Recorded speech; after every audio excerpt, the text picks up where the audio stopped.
গত 5ই June বোয়িংয়ের Starliner মহাকাশযানে করে Sunita Williams ও তার সহযাত্রী বুচ উইলমোর মহাকাশে রওনা দিয়েছিলেন। কিন্তু স্টারলাইনার মহাকাশযানটি আন্তর্জাতিক স্পেস স্টেশনে পৌঁছানোর পরই তাতে দেখা দেয় যান্ত্রিক ত্রুটি। একাধিক হিলিয়াম লিকের কারণে খারাপ হয়ে যায় থ্রাস্টার।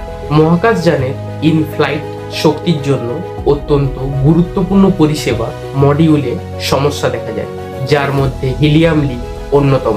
এই হিলিয়াম লিক করায় অকেজো হয়ে যায় 5টি থ্রাস্টার। বাকি আর 4টি থ্রাস্টার আপাতত কাজ করছে। প্রাথমিকভাবে এই মিশনটি মাত্র কয়েকদিনের ছিল, কিন্তু এইসব প্রযুক্তিগত ত্রুটির কারণে বিষয়টি অনেকটাই পিছিয়ে গেছে। বাড়িয়ে দেওয়া হয়েছে মিশনের সময়। যদিও নাসার তরফে জানানো হয়েছে যে সুনিতারা মহাকাশে আটকে নেই। 2 মহাকাশযাত্রী নিরাপদে রয়েছে আন্তর্জাতিক মহাকাশ স্টেশনে। নাসার commercial crew program manager Steve Stich বলেছেন, সমস্যার সম্পূর্ণ সমাধানের জন্য নাসা মিশনটি 45 থেকে 90 দিন বাড়ানোর কথা চিন্তাভাবনা করেছে। থ্রাস্টারের ত্রুটি বোঝার জন্য বোয়িং এবং নাসা নিউ মেক্সিকোতে পরিচালনা করার কথা ভাবছে। বোয়িং ভাইস প্রেসিডেন্ট এবং প্রোগ্রামিং ম্যানেজার মার্ক ন্যাপি বলেন, নিউ মেক্সিকোতে পরীক্ষা নিরীক্ষার পর যদি আমরা সব প্রশ্নের উত্তর পাই, তাহলে আমরা মহাকাশচারীদের আনডক করে ফিরিয়ে আনতে পারি।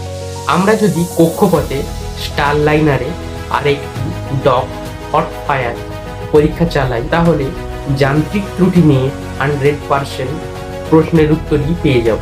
ফলে আমরা স্টারলাইনারকে সেখানে রাখতে চাই, যাতে আমরা সেখানকার তথ্য পেতে পারি।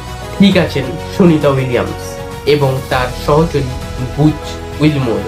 তারা নাসার নির্দেশের অপেক্ষায় রয়েছেন, মহাকাশ স্টেশনে নিয়মিত কাজ করছেন এবং বৈজ্ঞানিক পরীক্ষা নিরীক্ষা চালাচ্ছেন। মহাকাশচারীরা সেখানে নিরাপদেই রয়েছেন। ISS এর ভেতরে খাবার সংস্থান রয়েছে নিয়মিত যোগাযোগ। এই স্টেশনটি এমনভাবে তৈরি করা হয়েছে যাতে মহাকাশচারীরা এখানে দীর্ঘ সময় থাকতে পারে। পৃথিবী থেকে ক্রমাগত প্রয়োজনীয় জিনিস সরবরাহ করা চলছে। ISS এ থাকা ক্রু সদস্যরা সক্রিয়ভাবে বিভিন্ন কাজে ব্যস্ত। তারা সেখানে পণ্যবাহী জাহাজ প্যাকিং, স্টেশন পরীক্ষা এবং ভবিষ্যতের জন্য পাইলটিং কৌশল নিয়ে পড়াশোনা করছেন।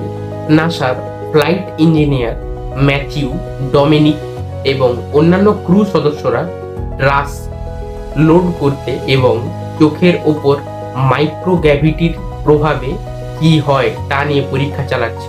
সুনিতা উইলিয়ামস এবং বুচ উইলমোর স্পেস ভেজিটেশন এক্সপেরিমেন্টের অংশ হিসেবে হ্যাবিটেট গ্রোথ চেম্বারে ক্যামেরা এবং সেন্সর লাগাচ্ছেন।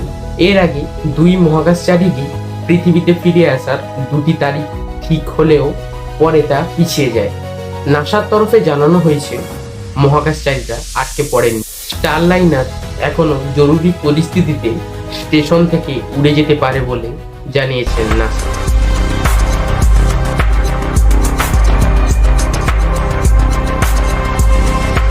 Stage separation.